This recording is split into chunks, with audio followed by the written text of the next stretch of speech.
Well, I think the system certainly is something that he'll persist with, because obviously we saw João Cancelo playing a similar role, and I think that kind of opened up Pep's kind of eyes and his imagination as to what could be achieved. And what was interesting was, ahead of the Nottingham Forest game, I was in the news conference where he said the quotes that you just referred to, and he was actually quite open about the tactical system and the fact that the reason for Bernardo playing in that role is to give them more control. And it worked, didn't it, against Aston Villa, and it worked even better, and most notably in that game against Arsenal, biggest game of the season so far. They went to the Emirates and they did indeed control the game. They controlled the possession, they controlled the chances, and Bernardo in possession, playing that inverted system in the middle of the park.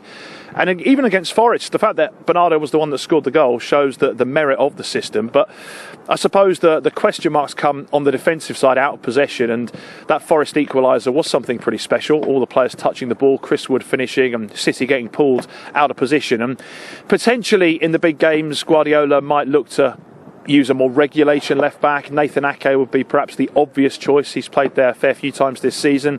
Guardiola suggested that Rico Lewis, the youngster who has been brilliant at right back and indeed playing the right back as an inverted fullback himself, could also fill in on the left side too. But he's got options, Guardiola, but I think the system is something that he believes in. The players clearly believe in it, and I think, again, as I say, after the game, the fact that he suggested the performance against Forest was brilliant. I think he was happy with the level of control that City had. It was just one of those days when they didn't take the chances. So whether Bernardo continues in the system, Leipzig, is another question. I mean, they've got this game, then they've got an away trip against Bournemouth in the Premier League at the weekend, then it's Bristol City in the FA Cup. So you'd imagine at some point in those three matches there will be some rotation, and perhaps away at Leipzig is an opportunity for a more regulation left back in Nathan Ake.